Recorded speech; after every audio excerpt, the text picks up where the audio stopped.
for this, so I'm going to go fairly quickly. Just a little bit about what we do, and Jeff touched on this, but we're an accelerated learning program focusing on modern technical education. So you may have heard it called a code school or code boot camp. We run multi-week educational boot camps that teach, in our view, the most in-demand employable tool technologies. And that's not just limited to a JavaScript framework or a given language. We also focus on web application lifecycle, Scrum and Agile methodologies, object-oriented programming, and design thinking. And so just a little bit about who we are personally. As I said, my name is Chris Boyd. I was born and raised in Boise. I left for several years to go to college and law school. I was gone. I lived in Boulder and Austin. And while I was in those cities, I kind of got to witness the rise of the code school. I had several close friends that quit their jobs in finance or marketing, coaching soccer, what have you, attended code school, and several months later, they're making 2 or 3 times what they were before, and they're just even more fulfilled in their career. So I kind of got to see the power of it firsthand at a personal level. Also while I was in those cities, they kind of became tech hubs. It just was clear that code school was an important piece of the tech ecosystem.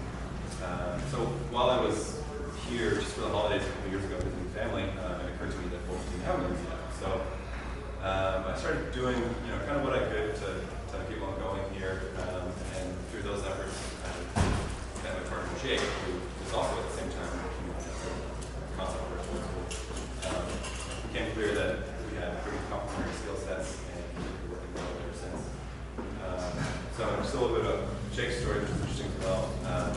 He started his career as a nurse, kind of worked his way up to a nursing manager, where he was, managing and scheduling other nurses, and it just took up a lot of his time. So he ended up working with his brother Matt overall, who was our CTO, to come up with a software solution for that. So he was able to code a program that scheduled nurses and saved him hours a week.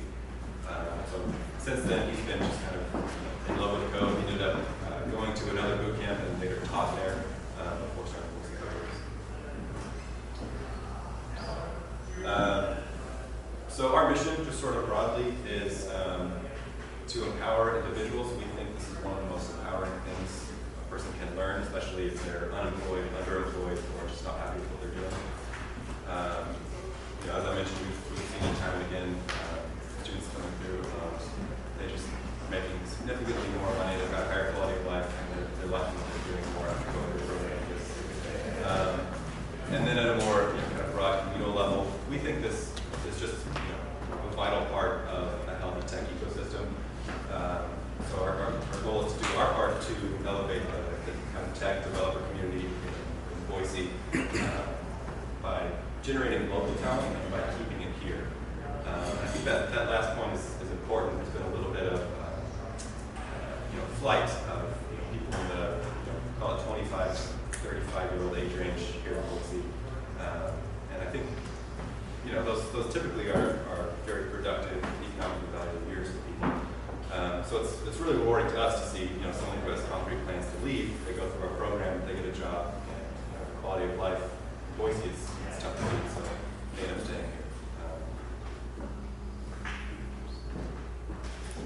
So just a little bit about code schools nationally. They experienced huge growth in 2015. At the end of the year, there were about 70 full-time boot camps. They graduated over 16,000 boot camp students, which I think was a 140% increase over 2014. And of those students, roughly 2/3 of them found meaningful work in the field within 60 days of graduation. And the big stat for me is that those grads that found work experienced a 38% income increase on average, which came out to an average of $18,000 a year. We also make a point to differentiate ourselves from more traditional computer science programs. Obviously, we're shorter, less expensive. But we focus solely on the practical education, whereas practical coding skills that an employer can, on day one, you can start building for them. Whereas CS degree, which is a great program. There's, we think they're very complementary, but a CS degree is, goes more into theory, goes more into hardware, more into kind of deeper computing topics. So one interesting note that just came out from a Stack Overflow survey was that boot camp grads actually reported higher income than CS grads, but I think that may have been skewed a little bit by the fact that boot camps are typically in urban areas, so grads are typically just making these higher wages.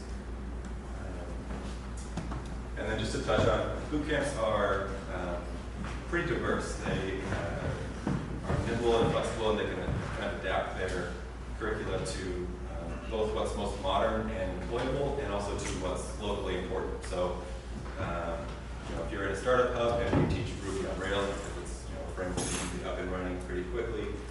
If you're in a financial hub, maybe you teach Java.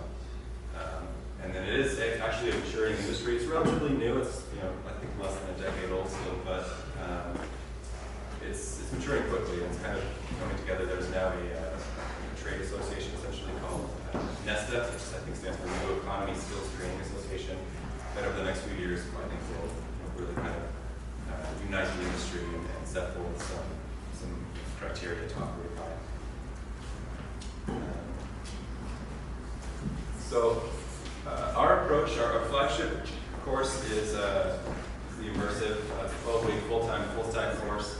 It focuses on front-end HTML, CSS, and JavaScript. It goes into a JavaScript framework called Angular.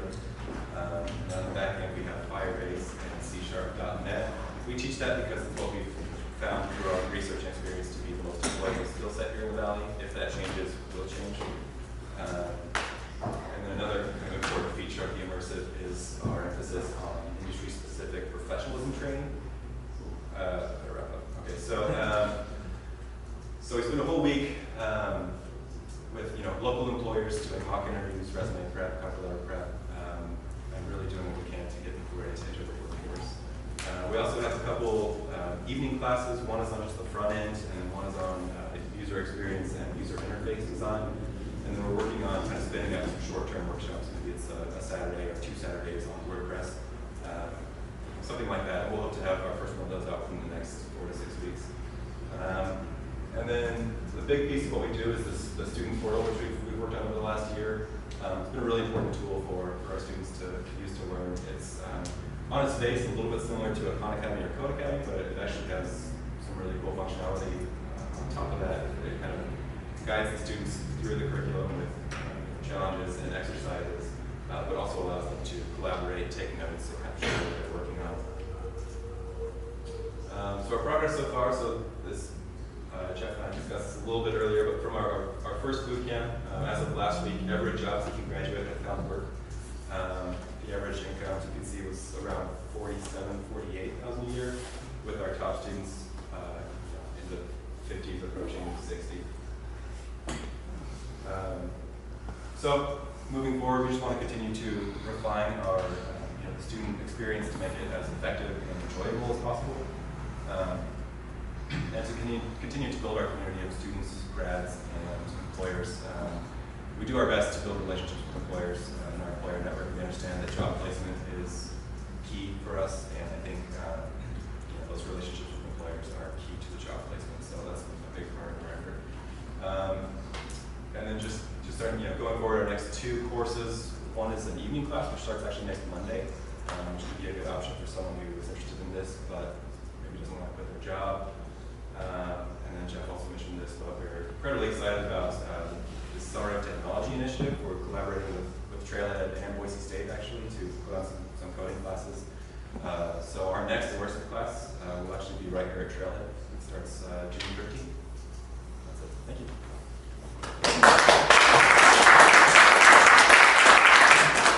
Any questions? Good. Yeah, jump in. Yeah, so thanks, first of all. What's your longer term vision for Boise CodeWorks? What's that look like? Maybe a couple years, or whatever that matters? Yeah, it's a good question. It's a little bit market driven, but we always want to be the provider of premier technical education. And I think sort of under that is the emphasis on employability.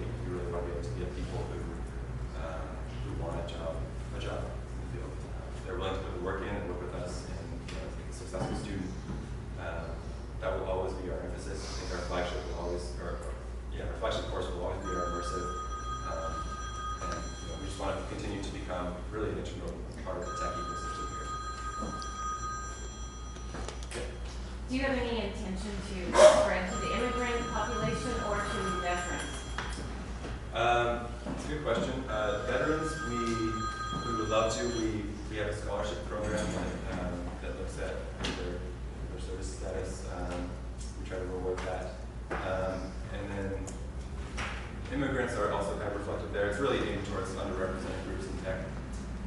And then just as kind of a side note, one of our grads from our first cohort, he actually started a code school for refugees. So he got into it, looked what he was doing, and wanted to kind of share it. So it's called New Americans Code. And I think he averages, 5 to 10 students a class. So it's pretty cool. Who's your competition now in Boise, other schools? We are, as far as we know, the only boot camp right now. There are certainly other places to get technical education, but with our flagship course being immersive full-time, no one else is doing that right now. And getting back to your long-term vision, I mean, could you give us a better feel for things like your vision on how big the company could be, or where you see the company in terms of whether it stays in Boise or you see other locations? Yeah, I mean, we would like to expand as much as we can, whether it's other locations in Idaho, maybe even other locations outside of Idaho. But I think part of that is it's just very market driven. It's kind of an interesting, almost volatile space right now. There are so many of these that have popped up in the last few years that it really will be the quality ones that I think stand the test of time. So we're doing what we can to establish that reputation right now, and then we'll take opportunities from there as they come. So you talked about your focus on employability. Yeah. And is that of the students, and you gave some stats of the folks who found employment, searching for employment. How does that break down in terms of, is that what people want to do? Like, I guess the why of why they're coming, is it to change careers because they want to build something of their own? For the immersive, I would say the majority is people that want to change careers. There are some that, there's one sitting right next to you, that want to take a class maybe just to build their own thing, which is exciting too, because we get to work on, we give them a capstone project to work on, and a lot of times that will kind of turn into the thing that they want to build. I think after the course, continue to work on it. For our other course offerings, the evening classes especially, employability is not so much an emphasis. It's more people that want to maybe just learn the most modern skill set, sharpen their skills for work, or we actually have several employers that send their employees through the evening class just to make sure they're kind of up to date. How are you bringing in new students or customers? Is it mostly word of mouth at this point? Or? Yeah, we are still relatively young. We started our first boot camp in August of last year. So it is, I'd say a big chunk of it is word of mouth. We do some digital advertising as well, some social. Facebook honestly has been some of the best ROI for us. And then we've had a couple of features in the Idaho Statesman. We were actually above the full front page in October, and that was a huge day for us. So those things combined, have been what's driven us so far. I think going forward, now that we are a little more established, we'll really look into kind of more traditional marketing. Last question. Yeah. So are you collaborating with other STEM programs? I know we have a lot of STEM programs in Boise and nationwide, actually internationally. So are you collaborating or with them? Yeah, even on top of the Summer of Technology, which we do as a collaboration with Carolyn and PSU. What about other STEM programs that are here locally in Idaho? We have one of the most robust STEM K-12 programs in the country here, based in Boise. Yeah, we're doing what we can, and honestly, Trailhead has been great. Jeff and Ryan have really facilitated a lot of that. We've connected with Boise Public Library is doing some cool stuff, and we're working to get I think some of the K-12 programs along as well. I just want to say, I don't think people recognize how tough of a business they're in. We're sitting here talking about it, it's a tough ass business to find instructors as quality as Jake, and I don't know Jake very well, but I hear awesome things. And then to try to make money doing this is as much a labor of love, and I guess I just want to make sure you know, it's awesome that government programs are doing that stuff, but it's really awesome that entrepreneurs have stepped up to try to figure it out. So I just want to say what you can't say. It's tough. You're not doing this to get rich, or at least you're sucking at that. There's a lot of truth. But I can say to that point that I think you're right about Jake. I mean, it's a rare person that is as technically sophisticated as he is, but is also able to communicate that and share and connect with people, and was willing to do that on a daily basis. I think that's a huge part of why we're successful so far. So what is your revenue model, and how do you make money with this? Do you charge people? We've got, kind of a premium tuition point right now. The immersive is $7,800 for 12 weeks, which is a decent chunk of change. The national average is closer to 12,000. A lot of the California and East Coast schools are over 20. But we just think that this kind of works for the market right now. But yeah, the immersive, I think, will always be the main revenue driver. And so how do you engage the employers? Like, because that seems to me like a big area where, employers, what you were saying, keeping people up to date, and when you hire someone, just making sure you're getting what you think you're getting. Yeah, that's a good point. We do everything we can to build relationships with employers and accommodate them if they have a specific thing they want taught. We'll do what we can to prepare the class for it. Honestly, we'll do anything we can, and that's actually touches on another potential revenue stream that boot camps have utilized as kind of a recruiting placement. They draw a fee from that. That is not in our plan to do that. We've seen that more in kind of the more competitive San Francisco's, LA's, San Diego's. We would rather just have strong relationships with employers, for the time being. Just continue to be very friendly and open and receptive to working with them however we can. So if you thought about, again, in the long term, if Jake's the primary instructor, obviously then everything relies upon students interacting with Jake, and he becomes the bottleneck. Not that that's necessarily a bad thing, but long term for growth, that can be a real problem in business. Agreed. So if you thought about a train-the-trainer kind of thing longer term, where Jake translates. And I think I can kind of speak to that. I actually have a couple of people that I am currently training specifically for this. So they're developers. The first thing that I do is I put them through a developer interview, which is kind of what we train our students for anyways, which is for this career kind of different than your typical interview. And then once I've assessed kind of their basic starting skill set, then there's the teaching aspect and the connecting with students and building those relationships and making sure that the curriculum is up to par, because we have a pretty high standard, and that's something that currently I'm training a couple of individuals specifically for that. Great. You can grow. Are you considering possibly anything like the Academy type of approach where you have videos or pieces that are delivered? That's one thing that we didn't get a chance to really touch on in the slides, but we've actually built our student portal, proprietary software. My brother and I, we built it. We are continuing to build it. We have learning videos built into the student portal.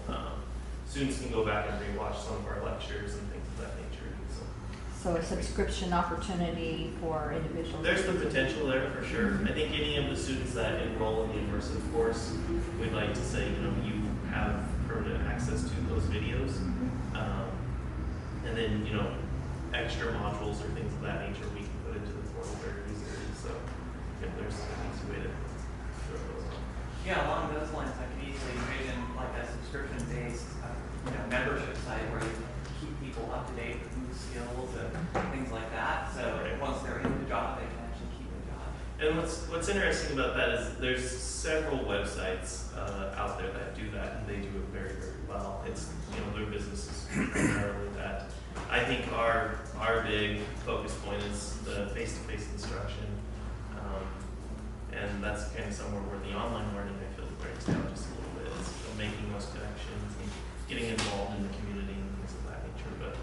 there's definitely, you know, a side revenue there, I think, so. Maybe one last question if there's one? In terms of the profile, do you take all comers, or would you say no, it doesn't work? Good question. About the screening process, the applicant has to jump through certain hoops. To fill out an application online, you have to pass an initial phone screening. We have a pre-course assessment, which is kind of a quiz that touches on some somewhat basic, but not super intuitive programming, math, and logic topics. And then beyond that, once they pass that, we have them come in for the technical interview with Jake to make sure they're committed and have done some work and know what they're getting themselves into. Yeah, you differentiate by areas of focus, like for example, back-end or embedded kind of versus UX versus something more on continuation engineering. Yeah, we have currently 3 separate courses, kind of pick your specialty.